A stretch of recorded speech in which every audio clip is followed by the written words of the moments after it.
Dear students, हमने दो cell divisions के बारे में बात की थी, ए माइटोसिस एंड माइटोसिस। जो थर्ड डिवीजन है दैट इज मियोसिस। तो मियोसिस के बारे में आज हम बात करेंगे। देखो, मियोसिस जो है, इसकी जो डिस्कवरी थी या इसको सबसे पहले ऑब्जर्व किया था वेंडिन ने और स्ट्रासवर्गर ने। ये दो साइंटिस्ट थे जिन्होंने मियोसिस को सबसे पहले ऑब्जर्व किया था। वेनिडेन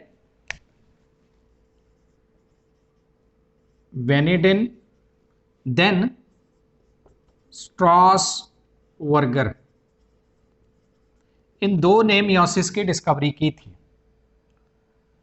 लेकिन जो नेमिंग थी, जो मियोसिस टर्म थी, वो फार्मर एंड मुरे, इन दो ने दी थी इन 1905।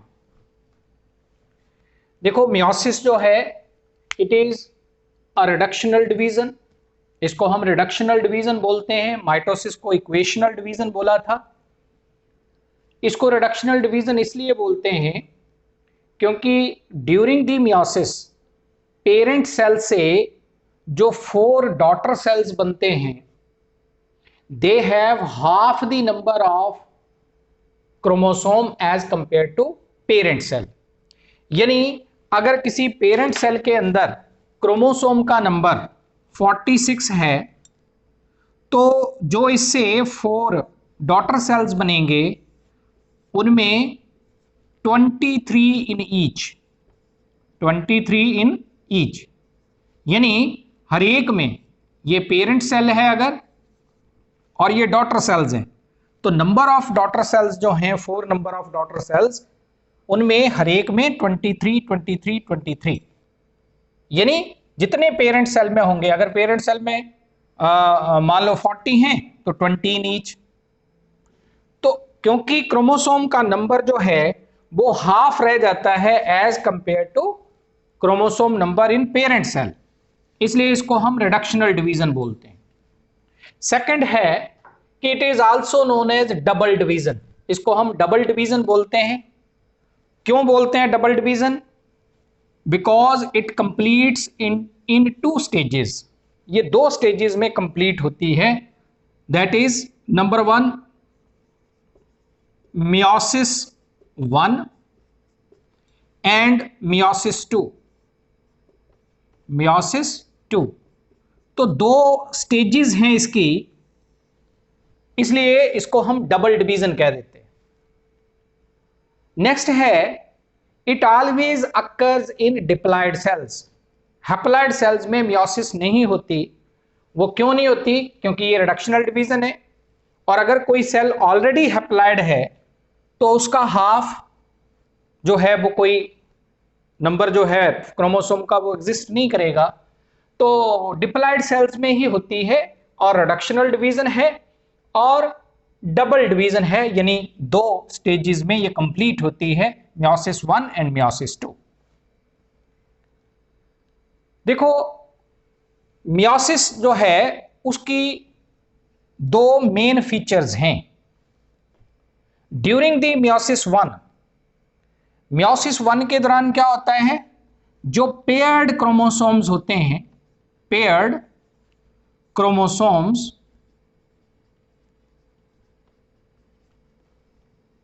पेरेंट सेल में क्रोमोसोम पेयर्ड कंडीशन में होंगे, पेयर्ड क्रोमोसोम्स बिकम अनपेयर्ड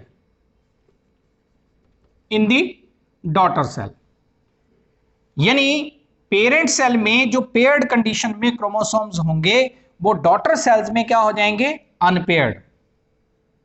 और ये जो डॉटर सेल्स बनेंगे आफ्टर दी मियोसिस 1, यानी एक सिंगल सेल है, उसमें 46 क्रोमोसोम हैं। After meiosis 1, M1 means meiosis 1, तो 2 डॉटर सेल्स आ जाएंगे। इन दोनों में 23 क्रोमोसोम्स होंगे। क्यों? यहां पे क्या था? 46 क्रोमोसोम्स थे। 46 टोटल जो क्रोमोसोम्स थे वो 23 पेयर्स थे, ऐसा कह सकते हैं हम। 46 और 23 पेयर्स। तो ये जो 23 पेयर्स थे, ये पेयर्ड कंडीशन क्या होगी? अनपेयर्ड, यानी कि हर एक पेयर में से एक क्रोमोसोम अलग सेल में चला गया, दूसरा दूसरे डॉटर सेल में चला गया, और ये जो दो डॉटर सेल्स बने जिनमें half the number of chromosome होंगे as compare to parent cell, इन्हें हम डायड्स बोलते हैं, डायड्स। ठीक है। और मियोसिस 2 में क्या होगा? मियोसिस 2 के लिए ये क्या बन गए? Parent cell. तो आफ्टर मियोसिस 2 इससे भी 2 सेल बनेंगे, इससे भी 2 सेल, तो टोटल सेल्स जो डॉटर सेल्स बन जाएंगे वो 4। और इनमें क्या होगा? इनमें होमोलोगस क्रोमोसोम्स के जो पेयर्स थे वो सेपरेट होके अनपेयर्ड कंडीशन बन गई इन दी डॉटर सेल्स, और इनमें क्या होगा? अब ये जो क्रोमोसोम अनपेयर्ड हैं उनकी सिस्टर क्रोमैटिड्स सेपरेट होंगी, तो क्रोमोसोम का नंबर उतना ही रहेगा, यानी like the meiosis, like the mitosis, number of chromosome उतना ही रहेगा। सिर्फ होगा क्या? यहां होमोलोगस पेयर्स जो थे क्रोमोसोम की, उनकी सेपरेशन हुई थी, यहां किसकी होगी? हर एक क्रोमोसोम की जो दो दो सिस्टर क्रोमैटिड्स होती हैं, they separate from each other and enter into different daughter cell. तो कुल मिला के ये एक बेसिक चीज है जो मियोसिस के दौरान होती है। मियोसिस 1 एक्चुअल में रिडक्शनल है, मियोसिस 2 रिडक्शनल नहीं है। ओवरऑल इसको हम रिडक्शनल डिवीजन क्यों बोल रहे हैं? क्योंकि total number of chromosome parent cell के मुकाबले डॉटर सेल्स में क्या है? हाफ है। ठीक है। लेकिन मियोसिस 1 में क्या हो रहा है? एक्चुअल में रिडक्शन हो रही है। मियोसिस 2 में कोई रिडक्शन, फर्दर रिडक्शन नहीं हो रही। यहां अनपेयर्ड कंडीशन जो है उस पेयर्ड कंडीशन से अनपेयर्ड कंडीशन हुई क्रोमोसोम की, और यहां क्रोमोसोम की सिस्टर क्रोमैटिड जो है वो एक दूसरे से सेपरेट होती है। तो बेसिक चीज ये। अब इसके बाद हम बात करेंगे कि मियोसिस जो है वो डिफरेंट ऑर्गेनिजम्स में होती है और डिफरेंट स्टेजेस के ऊपर होती है। उसके बेसिस के ऊपर मियोसिस के अलग अलग नाम हो सकते हैं, जैसे जाइगोटिक मियोसिस। जाइगोटिक मियोसिस किसको बोलेंगे? The type of meiosis which takes place during the germination of zygote. Zygote की जर्मिनेशन के दौरान जो मियोसिस होगी, during the germination of zygote जो मियोसिस होगी उसको हम बोलेंगे जाइगोटिक मियोसिस। और ये कुछ लोअर ऑर्गेनिजम्स में like chlamydomonas, spirogyra and in certain prokaryotes, कुछ प्रोकैरियोट्स में ये जाइगोटिक मियोसिस होती है। Gametic meiosis which takes place during the gamete formation. Gamete formation के दौरान जो मियोसिस होगी that is called as gametic meiosis, like in most of the animal cells. Animals की बॉडी में जो गैमीट फॉर्मिंग सेल्स हैं, गैमीटोगोनिया जो होते हैं वो डिप्लॉयड होते हैं, उनमें मियोसिस होती है तो हैप्लॉयड गैमीट्स बनते हैं। And the meiosis which takes place during the formation of gametes is known as gametic meiosis, जैसे कि in most of the animals. Then sporic meiosis which takes place during the formation of spores. Spores के बनने के time पे जो meiosis होगी, जैसे कि in most of the plant cells, ज्यादातर प्लांट्स के अंदर जो मियोसिस होती है स्पोर बनने के टाइम पे होती है, और उसको हम स्पोरिक मियोसिस नाम दे देते हैं। तो ये डिफरेंट नेम्स हैं मियोसिस के डिपेंडिंग अपॉन द स्टेजेस कि किन किन स्टेजेस के ऊपर हो रही है। फिर नेक्स्ट आते हैं मियोसिस। जैसे मैंने बोला मियोसिस जो है इसको डबल डिवीजन बोलते हैं because it completes in 2 steps, meiosis 1 and meiosis 2। अब मियोसिस 1 की भी अपनी कैरियोकाइनेसिस होगी एंड साइटोकाइनेसिस, मियोसिस 2 की भी अपनी कैरियोकाइनेसिस यानी nuclear division and cytoplasmic division यानी साइटोकाइनेसिस। तो पहले मैं बात करूंगा मियोसिस 1 की, स्टेजेस इन मियोसिस 1। जो मियोसिस 1 है जो कि बेसिकली रिडक्शनल डिवीजन है, इसकी 2 स्टेजेस हैं, यानी न्यूक्लियर डिवीजन कैरियोकाइनेसिस, इसलिए मैंने इसको 1 लगा दिया कि ये मियोसिस 1 की कैरियोकाइनेसिस है। तो कैरियोकाइनेसिस देन साइटोकाइनेसिस, ये दो मेन स्टेजेस आएंगी मियोसिस 1 की। लेकिन कैरियोकाइनेसिस में आगे फिर वही स्टेजेस आएंगी। कैरियोकाइनेसिस में कौन कौन सी स्टेजेस? प्रोफेज, मेटाफेज, सेकंड आ जाएगी मेटाफेज,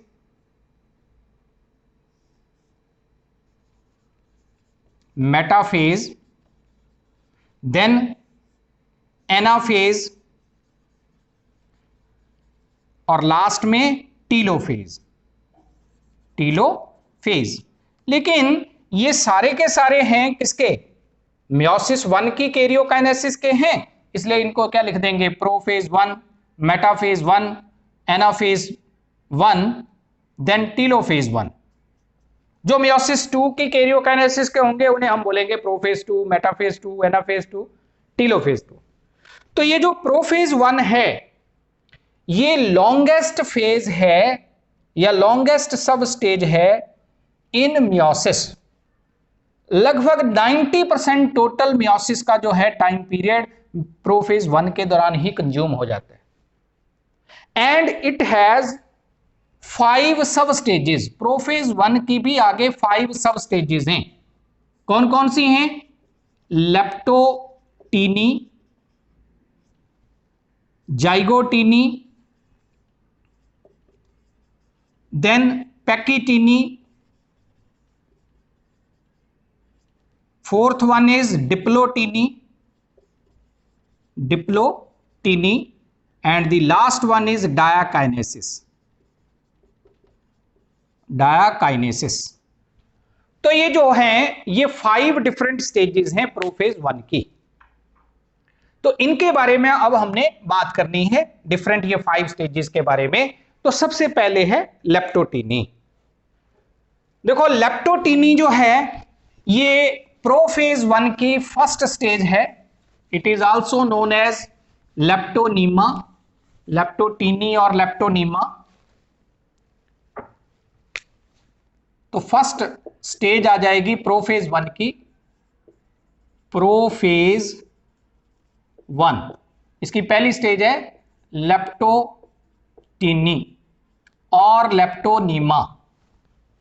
इसके दौरान क्या क्या चेंजेस आती हैं इस स्टेज के दौरान? फर्स्ट ऑफ ऑल न्यूक्लियस, जो न्यूक्लियस होगा सेल का, दैट विल इनलार्ज। तो ये न्यूक्लियस इनलार्जेस, ठीक है। तो न्यूक्लियस जो है वो इनलार्ज करेगा। फिर क्रोमैटिन जो होगा, क्रोमैटिन में कंस्ट्रिक्शन पैदा होनी शुरू हो जाएगी। क्रोमैटिन कंस्ट्रिक्ट्स और contract and thin chromosomes can be seen. Chromatin contract,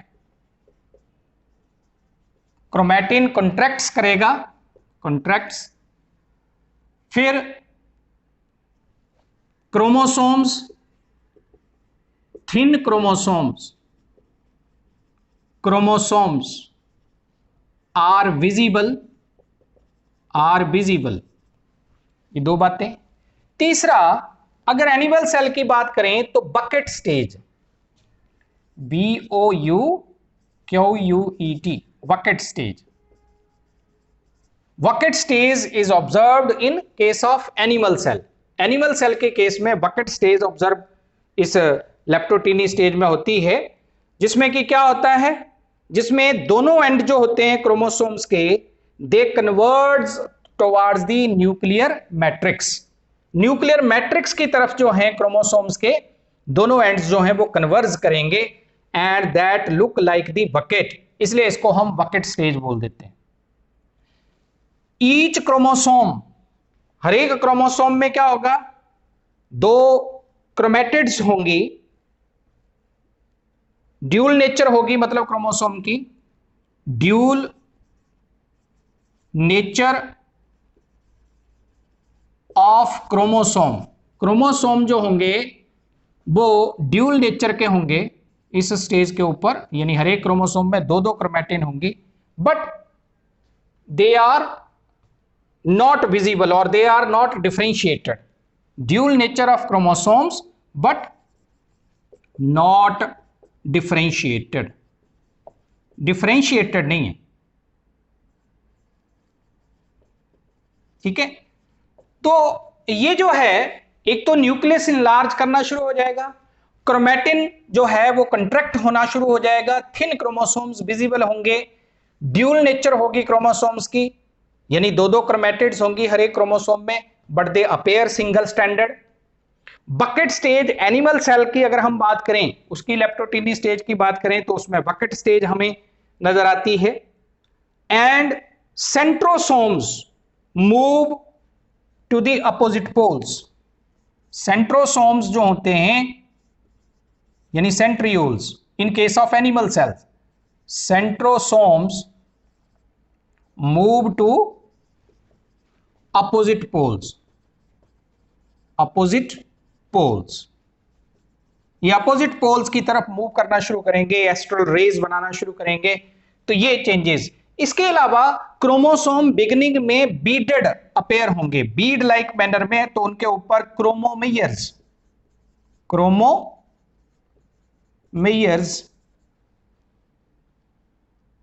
will appear. Beginning में क्रोमोसोम्स जो हैं वो, उनके ऊपर थिन जो क्रोमोसोम्स होते हैं उनके ऊपर बीडेड अपीयरेंस नजर आएगी, और ये बीडेड एरियाज को हम क्रोमोमेयर्स कह देते हैं, तो इनकी फॉर्मेशन जो है वो विजिबल होती है। तो ये लेप्टोटीनी स्टेज है, यानी फर्स्ट स्टेज है। Then second stage is zygotene stage. देखो जाइगोटीनी स्टेज में क्या होगा, contraction, further contraction of chromosomes होगी, क्रोमोसोम्स और कंट्रैक्ट करेंगे और मोटाइल होने शुरू हो जाएंगे, और दो तरह के होंगे, दो तरह के क्रोमोसोम्स होंगे। सेकंड स्टेज इज जाइगोटीनी और जाइगोनीमा। जाइगोटीनी के दौरान क्या होगा, क्रोमोसोम्स डिफरेंशिएट करेंगे इनटू टू डिफरेंट टाइप्स और पेयर्ड कंडीशन मेंटेन करेंगे। Chromosomes will appear in pairs, यानी कि यहां पे काम क्या होगा, pairing of homologous chromosomes, homologous chromosomes की पेयरिंग होगी, which is called as synapsis. तो साइनेप्सिस या सिंडेसिस जो है, ये फिनोमिना होगा ड्यूरिंग दी जाइगोटीनी स्टेज। ये पहला काम होगा, synapsis of homologous chromosome. Synapsis का मतलब क्या है, पेयरिंग ऑफ होमोलोगस क्रोमोसोम। और होमोलोगस क्रोमोसोम्स कौन से होंगे, दो तरह के, जैसे मैंने बोला क्रोमोसोम, हर एक होमोलोगस पेयर के अंदर वन क्रोमोसोम क्या होगा, पैटर्नल, जो कि मेल पेरेंट्स की तरफ से आता है with the help of male gamete, and one maternal. हर एक पेयर के एक क्रोमोसोम को पैटर्नल क्रोमोसोम बोलेंगे और सेकंड वन को मैटरनल क्रोमोसोम बोलेंगे। ये क्रोमोसोम्स की पेयरिंग होगी, यानी साइनेप्सिस होगी, ठीक है। यानी homologous chromosome start pairing during the zygotene stage, और होमोलोगस क्रोमोसोम का जो पेयर होता है उसमें एक पैटर्नल एक मैटरनल क्रोमोसोम होगा, तो ये चीज होगी। दूसरा क्या काम होगा कि क्रोमोसोम्स की फर्दर कंट्रैक्शन होगी, फर्दर कंट्रैक्ट करेंगे क्रोमोसोम, और लेटरली जो है, लेटरली ये न्यूक्लियो प्रोटीन्स की हेल्प से आपस में जुड़ जाएंगे। पेयरिंग होगी जब लेटरली क्रोमोसोम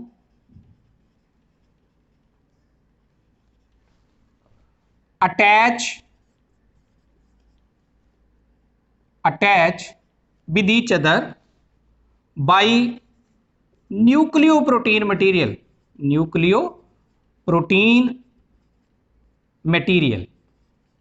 जो कि एक सीमेंटिंग मटेरियल का काम करेगा। लेटरली होमोलोगस पेयर के जो क्रोमोसोम्स होंगे वो आपस में अटैच हो जाएंगे with the help of nucleoprotein material, और लेडर लाइक लुक आएगी क्रोमोसोम की। आगे साइनेप्सिस की डिफरेंट टाइप्स होती हैं, वो डिस्कस नहीं कर रहा हूं मैं यहां। तो laterally chromosome attach by nucleoprotein materials. Next है, ये जब लेटरली एक दूसरे के साथ कंबाइन कर जाते हैं, पेयरिंग हो जाती है क्रोमोसोम की, तो उन पेयर्ड क्रोमोसोम्स को हम बाईवेलेंट्स बोलते हैं। बाईवेलेंट्स, तो बाईवेलेंट्स आर फॉर्म्ड, बाईवेलेंट्स आर फॉर्म्ड, तो बाईवेलेंट्स बन जाते हैं, यानी होमोलोगस क्रोमोसोम्स के जो पेयर्स हैं वो, उनको हम बाईवेलेंट्स बोल रहे हैं। तो ये zygotene stage. Then the third stage is pachytene stage. Pachytene stage, third stage is pachytene stage. Pachytene stage, इस स्टेज के दौरान क्या होगा? पैकेटिनी स्टेज जो है, जब ये पेयरिंग ऑफ होमोलोगस क्रोमोसोम्स होगी, यानी बाइवेलेंट फॉर्मेशन होगी, तो अब और साथ साथ कॉन्ट्रैक्शन भी होती जाएगी, कंडेंसेशन ऑफ क्रोमोसोम भी होती जाएगी, तो chromosome more thick and more motile नजर आएंगे, और अल्टीमेटली हर एक क्रोमोसोम के दो दो क्रोमैटिड जो हैं वो वेल डिफरेंशिएटेड नजर आनी शुरू हो जाएंगी। और जब दो दो क्रोमैटिड हर एक क्रोमोसोम की वेल डिफरेंशिएटेड नजर आएंगी, ऐसे इन क्रोमैटिड के इन बिटवीन जो न्यूक्लियोप्रोटीन मटेरियल था वो डिसॉल्व हो गया, तो ये एक होमोलोगस पेयर था क्रोमोसोम का। इनके इन बिटवीन ये एक क्रोमोसोम की दो सिस्टर क्रोमैटिड्स हैं, ये दूसरे की दो सिस्टर क्रोमैटिड हैं, तो ये वेल डिफरेंशिएटेड एक दूसरे से नजर आ रही हैं।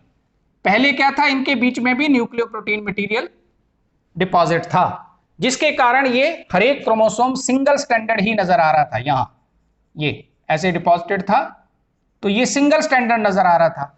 अब क्या हुआ, अब ये बीच वाला ये मटेरियल क्या हो गया, डिसॉल्व हो गया, तो जिसके कारण हर एक क्रोमोसोम अब डबल स्टैंडर्ड नजर आ रहा है, यानी in each chromosome both the chromatids are well differentiated. तो एक बाइवेलेंट के अंदर, ये पेयर को बाइवेलेंट कह रहे हैं, एक बाइवेलेंट के अंदर क्या है, दो क्रोमैटिड एक क्रोमोसोम की, दो दूसरे पार्टनर की, तो कुल मिला के 1 2 3 4 क्रोमैटिड ये नजर आ रही है। It is called as tetrad, इसको हम टेट्राड बोलते हैं। तो tetrad formation takes place during the pachytene stage. दूसरा, अब ये पेयर्ड क्रोमोसोम जो हैं, होमोलोगस पेयर्स जो क्रोमोसोम के बन गए, इनकी नॉन सिस्टर क्रोमैटिड्स के बीच में रेसिप्रोकल एक्सचेंज ऑफ सेगमेंट्स होगा, equivalent reciprocal exchange of segments होगा। यानी एक ही क्रोमोसोम की दो क्रोमैटिड को सिस्टर क्रोमैटिड बोलते हैं, लेकिन दो अलग अलग क्रोमोसोम की क्रोमैटिड्स को नॉन सिस्टर क्रोमैटिड्स बोलेंगे। तो इसकी कोई एक क्रोमैटिड और इसकी कोई एक क्रोमैटिड, इनमें आपस में क्या होगा, रेसिप्रोकल एक्सचेंज ऑफ सेगमेंट्स। तो this reciprocal exchange of segments between the non sister chromatids of homologous chromosome is known as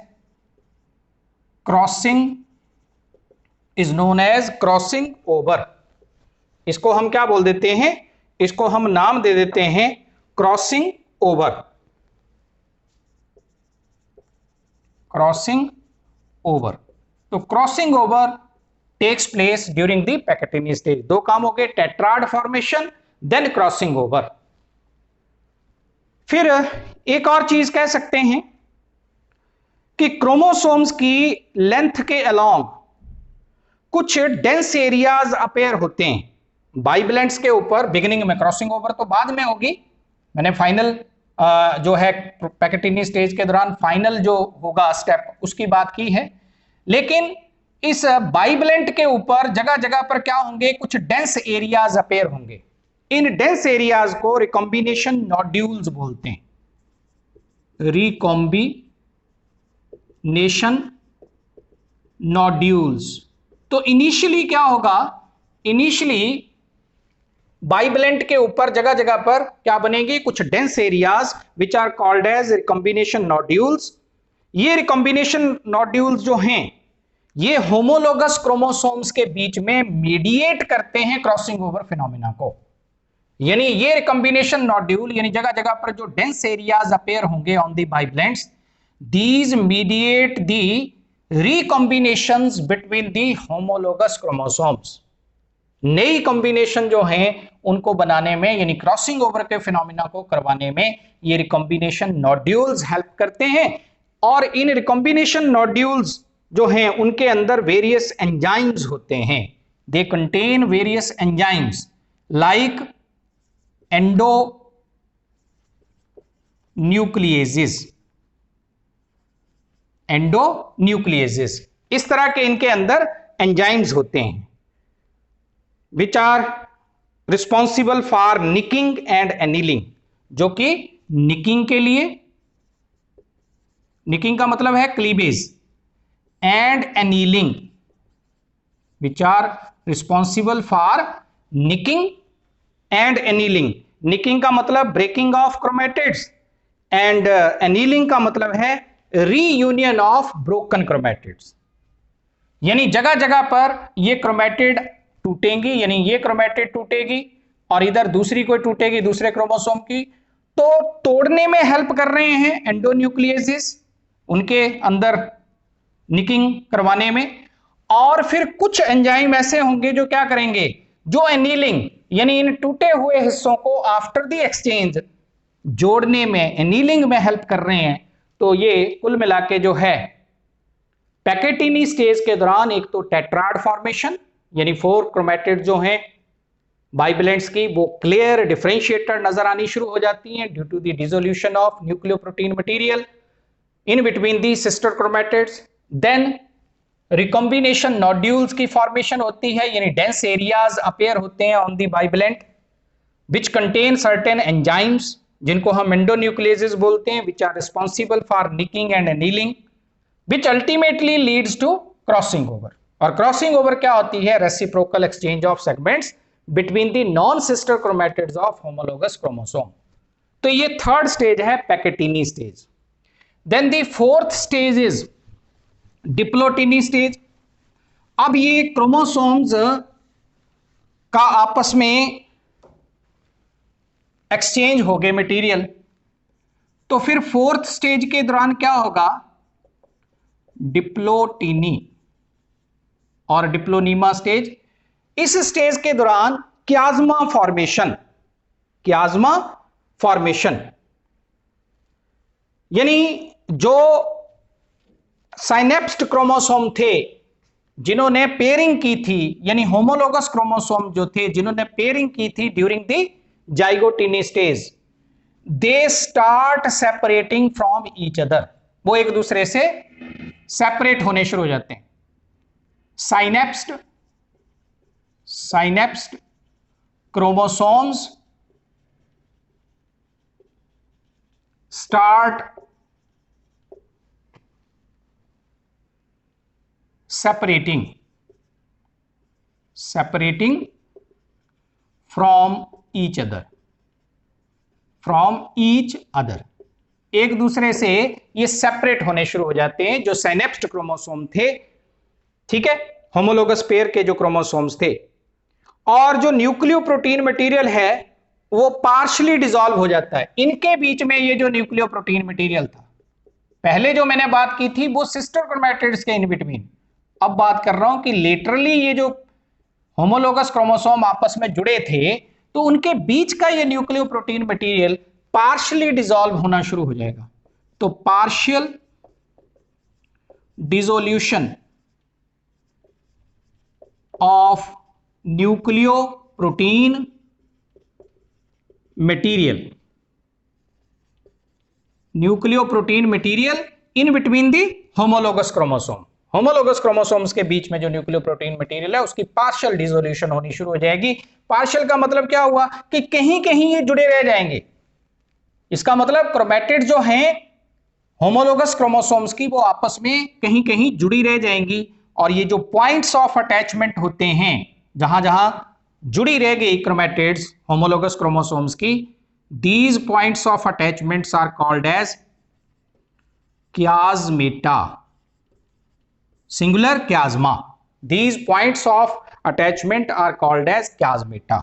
तो क्याज़मेटा फॉर्मेशन होगी, ठीक है। सिनेप्स्ड क्रोमोसोम सेपरेट होने शुरू हो जाएंगे, पार्शियल डिसोल्यूशन होगी न्यूक्लियोप्रोटीन मटेरियल्स की, लेकिन कुछ पॉइंट्स पर जुड़े रह जाएंगे। These points of attachment are called as chiasmata, ठीक है। तो ये इतनी बात होगी।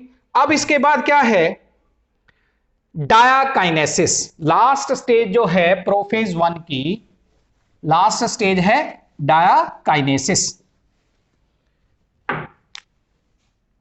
फिफ्थ एंड लास्ट स्टेज डायाकाइनेसिस, ठीक है। इसमें दो बातें आएंगी कि जो क्याज़मेटा हैं, जो पॉइंट्स ऑफ अटैचमेंट रह गए between the homologous chromosomes of a pair, वो क्याज़मेटा जो हैं,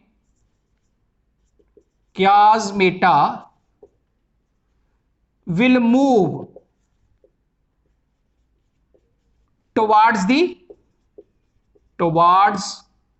the terminal ends, towards the terminal ends of chromosomes। Chromosomes के एंड्स की तरफ जो है, टिप्स की तरफ जो है, वो क्याज़मेटा मूव करनी शुरू हो जाएंगी। यानी ये क्रोमोसोम है, उसमें यहां कहीं क्याज़मा है, तो वो क्याज़मा यहां से स्लिप करेगी, स्लाइड करेगी टुवर्ड्स द टीलोमेयर, यानी एंड ऑफ द क्रोमोसोम की तरफ। तो इसको हम नाम क्या दे देते हैं, इसे नाम देते हैं टर्मिनेलाइजेशन ऑफ क्याज़मा और क्याज़मेटा। टर्मिनेलाइजेशन ऑफ क्याज़मेटा, इसका मीनिंग है टर्मिनेलाइजेशन ऑफ क्याज़मेटा। तो ये एक काम होगा कि जो क्याज़मेटा होंगी वो मूव करेंगी towards the tips of the chromosome, इसे बोलते हैं टर्मिनेलाइजेशन ऑफ क्याज़मेटा।